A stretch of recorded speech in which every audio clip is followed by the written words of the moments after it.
George Seawright was a controversial unionist politician and paramilitary in Northern Ireland who was assassinated by the Irish People's Liberation Organisation during the Troubles. Early life. Born in Glasgow, Scotland from an Ulster Protestant background, Seawright lived in Drumchapel and worked in the shipyards of Clydeside, also living for a time in Springburn. He was one of the few Scots to join the Ulster Protestant Volunteers in the late 1960s. He then worked in the Harland and Wolff shipyard in Belfast until entering politics as a member of the Democratic Unionist Party. As well as being a shipyard worker, he also served as a lay preacher and was an elder in North Belfast's John Knox Memorial Free Presbyterian Church. Seawright was also a member of an Orange Lodge in the Ballysalan area of North Belfast and the Apprentice Boys of Derry. He lived in the Unionist Glencane estate in the northwest of the city with his wife and 3 children. Politics and controversy. Seawright was noted for his fiery rhetoric.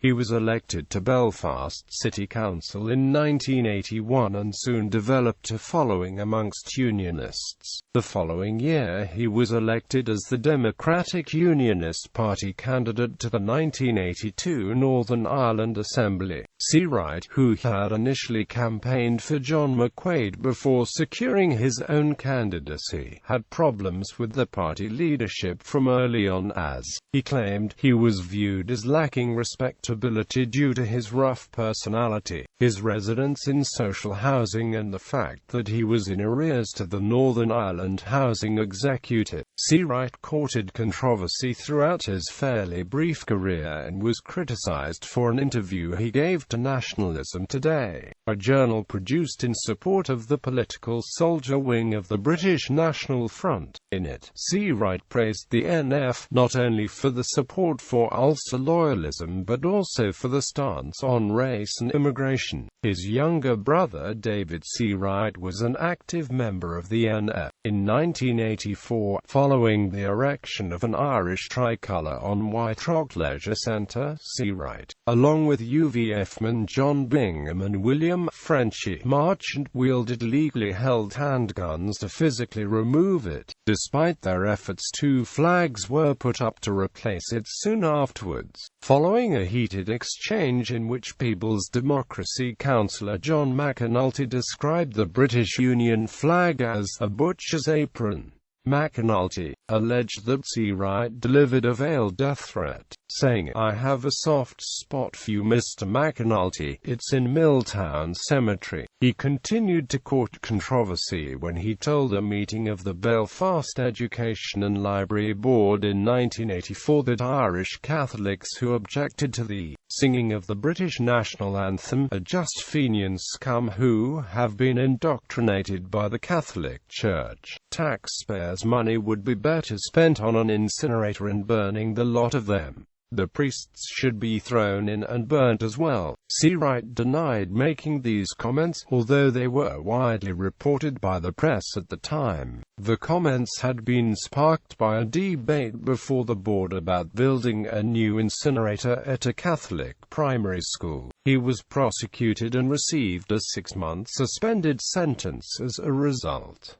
DUP withdraw support. Following these high-profile political mistakes, the DUP withdrew the party whip from Seawright, although he managed to hold his support base and was returned to the council in 1985 as an independent under the label Protestant Unionist. He was shunned by the DUP and UUP city councillors, and the only councillors who would talk to him were the Sinn Féin acute IN ones. Nonetheless, he did not sever his ties with all DUP members and in summer 1985 joined Ivan Foster, Jim Wells and George Graham in a failed attempt to force a banned loyalist march through the mainly nationalist town of Castlewellan. Seawright did, however, split from the Free Presbyterian Church and instead worshipped at the Shankle Roads Church of God. As a candidate for the Westminster elections, Seawright twice contested the North Belfast Belfast constituency. In 1983, as a DUP candidate, Seawright finished second with 8,260 votes behind Cecil Walker of the UUP, whilst in 1987 he finished third behind Walker and Alban McGuinness with 5,671 votes as a Protestant Unionist candidate.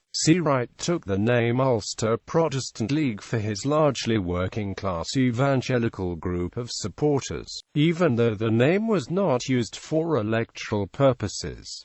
Moved toward paramilitarism. In the aftermath of the Anglo-Irish Agreement and his removal from the DUP, Seawright moved publicly closer to paramilitarism. He stated that he felt it would be impossible to resist the agreement solely through non-violence, and further argued that it would be inevitable for loyalists to break from Ian Paisley and Jim Molyneux, as the two leaders of unionism would never publicly endorse a violent response.